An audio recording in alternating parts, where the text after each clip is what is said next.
Assalamualaikum warahmatullahi wabarakatuh. Bagaimana kabarnya hari ini anak-anakku sekalian? Semoga selalu dalam lindungan Allah dan tetap semangat belajar ya.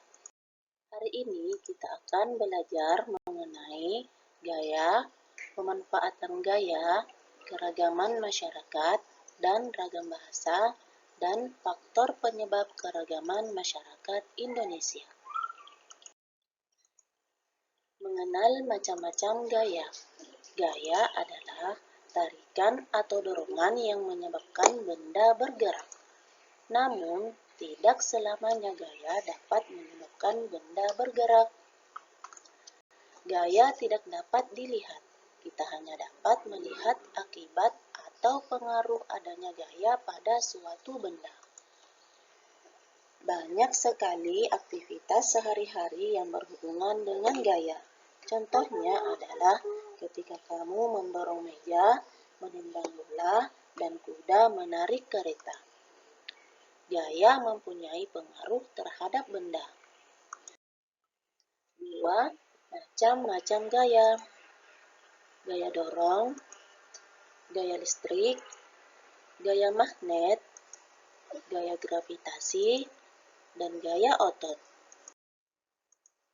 Pemanfaatan gaya otot.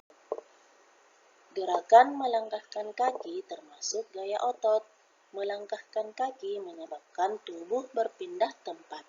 Dengan memanfaatkan gaya otot, kita dapat memindahkan benda-benda ringan dengan mudah.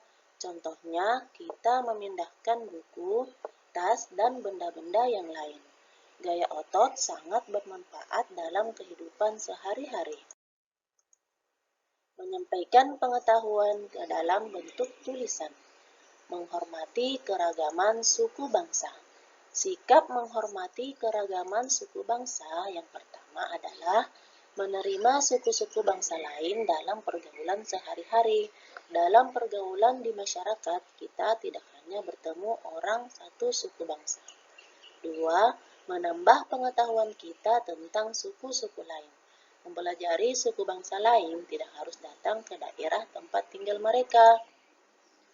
Tidak menjelek-jelekan, menghina, dan merendahkan suku-suku bangsa lain. Manusia diciptakan Tuhan dengan harkat dan martabat yang sama. Memahami keragaman masyarakat Indonesia. Keanekaragaman budaya, bangsa, dan adat menjadikan negara ini besar bila ada persatuan dan kesatuan. Bagaimana cara menjaga persatuan dan kesatuan bangsa di tengah-tengah keragaman yang ada? Berikut beberapa di antaranya yaitu: yang pertama, memiliki sikap saling menghormati dan menghargai akan perbedaan yang ada. Yang kedua, mendahulukan kepentingan bersama daripada kepentingan pribadi.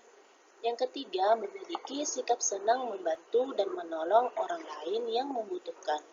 Yang keempat, merasa bangga terhadap keragaman suku dan budaya daerah yang menunjukkan kekayaan budaya nasional. Wilayah Indonesia terbentang luas di antara Samudra Hindia dan Samudra Pasifik dengan beribu-ribu pulaunya dan beratus-ratus suku bangsanya. Semua suku sama, yaitu bagian dari bangsa Indonesia. Persatuan dan kesatuan bangsa harus selalu dijaga dan dilestarikan.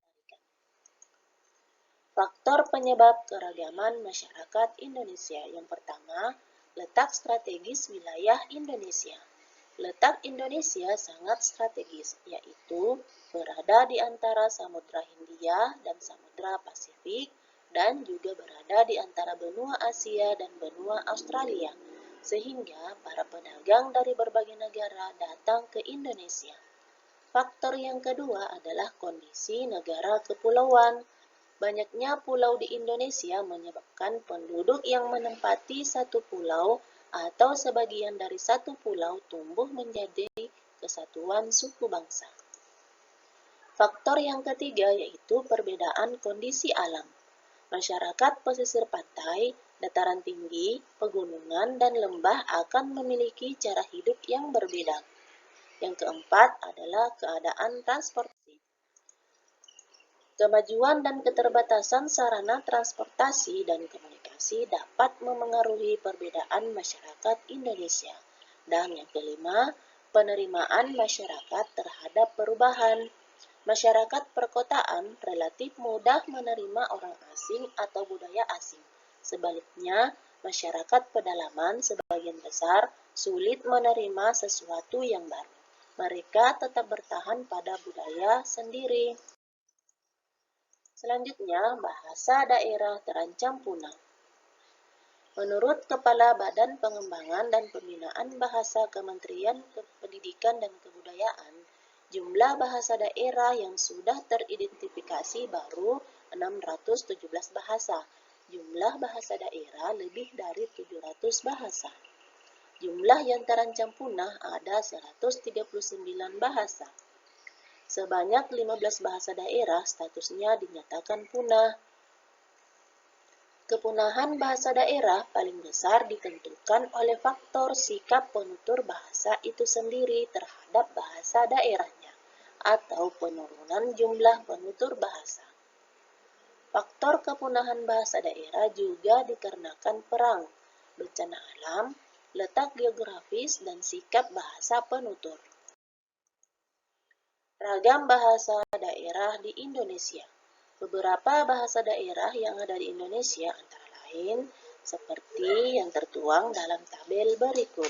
Nah, silakan Ananda sekalian untuk membaca sendiri beberapa bahasa daerah yang ada di setiap daerah.